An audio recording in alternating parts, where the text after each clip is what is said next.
Hello, brothers and sisters of the Briar. Professor Jeremiah here. Out on the front porch today with Scout. Scout, you want to say hey?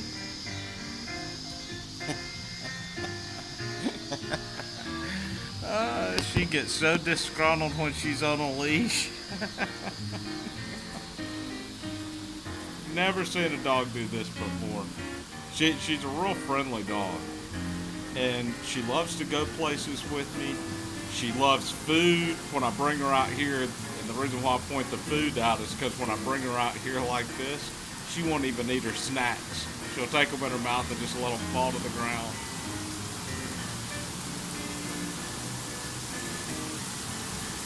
Well, hopefully you're going to be able to hear me over the rain. Starting to rain hard now.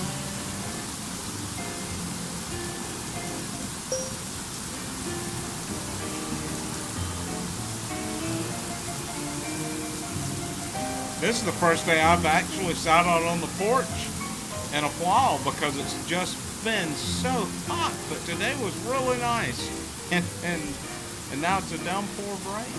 But the reason why I brought Scout out here today, and I didn't know this till my dad had texted me this morning, today is National Dog Day. So who knew? I guess a lot of people did. I didn't.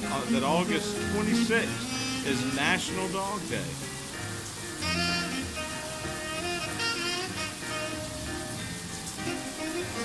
Today I wanted to give a shout out to 3 YouTubers who are all new to me. Now maybe some of you out there have known them for a while. There's Trout Whisperer. He's up in Alaska. So if it's a hot day, some of his videos might be the ones to watch.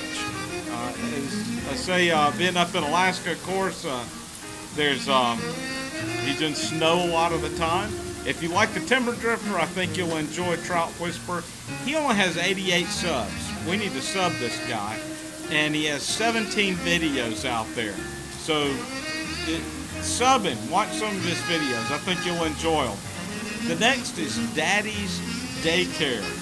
Now, he has 126 subs, and he has a whopping 80 videos. That is a tremendous number of videos. And I look back, I don't think he's been doing it for that many months as far as posting videos. The third is Quilled Piper 2. And I'm smoking today my Bavarian, and that was because Quilled Piper 2 was smoking his. So I thought I would pull my Bavarian out. You can see how my hands discolored the bottom portion of his beard. And it's getting a little discoloration here. I don't know if some of you have had that happen on your meerschaums or not. I guess a little bit of the smoke or something, oils is just kind of seeping through. I don't know. Still looks neat though. Kind of makes the pipe look neat. Gives it a little character. I've had this for 5 or 6 years. Been a great smoker. It's a good friend in Nigeria, and I brought him back.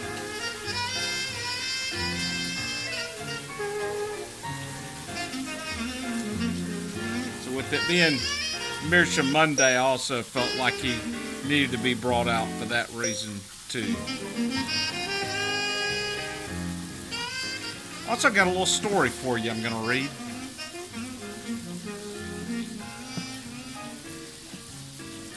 Put my eyes on here. In honor of National Dog Day, her eyes met mine as she walked down the corridor, peering apprehensively into the kennels. I felt her need instantly and knew I had to help her. I wagged my tail, not too exuberantly so she wouldn't be afraid. As she stooped at my kennel, I blocked her view from a little accident I'd had in the back of my cage. I didn't want her to know I hadn't been walked today. Sometimes the overworked shelter keepers get too busy, and I didn't want her to think too poorly of them. As she read my kennel card, I hoped she wouldn't feel too sad about my past. I only have the future to look forward to and want to make a difference in someone's life. She got down on her knees and made little kissy sounds at me, and I shoved my shoulder and side of my head up against the bars to comfort her. Gentle fingertips caressed my neck, and she was desperate for companionship. A tear fell down her cheek, and I raised my paw to assure her it would all be well. Soon my kennel door opened, and her smile was so bright that I instantly jumped into her arms. I would promise to keep her safe. I would promise to always be by her side. I would promise to do everything I could to see that radiant smile and sparkle in her eyes. I was so fortunate that she came down my corridor. So many more out there who haven't walked the corridors. So many more to be saved. At least I could save one. I rescued a human today. Have you ever picked up a dog from the Humane Society or the pound? That's where Scout came from. Scout was pretty young. I think I actually got her. She was maybe 6 or 7 weeks old when I picked her up. Another dog which I'd gotten from a kennel. I've only gotten 3 over the years, and the other ended up being an Australian Shepherd. I didn't even realize what he was at the time. He was solid white though, and I named him Kano. Now Kano was 9 months old, the oldest dog I've ever gotten at the kennel, and he was a just willing servant when we were in Belize. I could call the horses out in our pasture by name, and he would run out into the pasture and bring that horse. If I wanted Tyndale, he'd bring Tyndale. If I wanted Wheeler, he'd bring Wheeler. If I wanted Huss, he'd bring Huss. And so any of the horses, as I would call their name out, he would run out and get that horse. He was never trained as far as I know. I hadn't been disciplined much when I picked him up. But the other dog which I'd gotten at the kennel, and this was back in the early to mid 90s, he had about 6 months of age on him, and I don't like really getting that much of an older dog because I already have some things ingrained in them. But when I went through the kennel that day, I'd gone knowing I'm going to get a dog. I'm going home with a dog, and it was just because I just wanted the companionship at the house. And as I walked through the corridors of the kennel, all the other dogs were barking, and here this Rottweiler German Shepherd mix sat just looking intently at me, not barking at all. And he never, the whole time I had him, he never really would ever bark unless it was something that was worthy of barking at. And so he ended up being a really good dog in those days. And this sounds kind of ritzy, but it wasn't. I lived in a kind of an old farmhouse, but it was in the center of a golf course. And so at night, when the golf course, when the golfers would have left the course, it'd still be a little daylight out, and I would take him out on the course and let him run. And around that same time, I ended up with a Timberwolf. Great, wonderful dog. Probably not for everybody, but I had a really nice looking Timberwolf. And both of them would chase down rabbits and eat them on the golf course. And wow. And I mean, they wouldn't fight over them. They would chase one down and they would tear it apart, and each of them would eat the part that they had gotten. Kind of a little gross sounding maybe to some, but it was entertaining.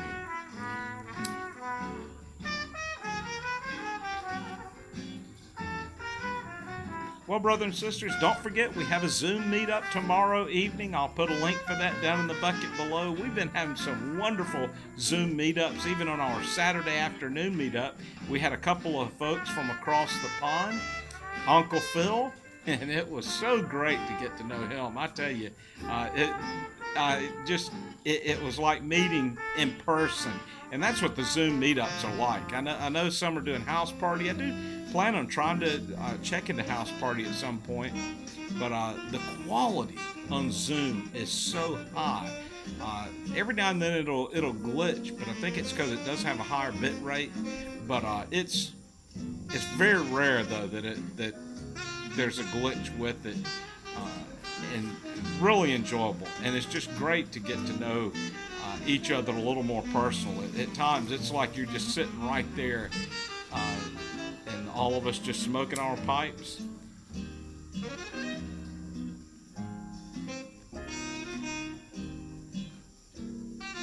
And hey, you never know where you might end up. Sometimes we've had one person that was standing in a cemetery smoking his pipe. Josh, Dance Dad Piper, sometimes might be going through the grocery store, not smoking his pipe there, but he takes us all over the place during those Zoom meetups. 6:30 Central Standard Time. Love to have you with us. Sitting out on the old front porch. It finally quit raining.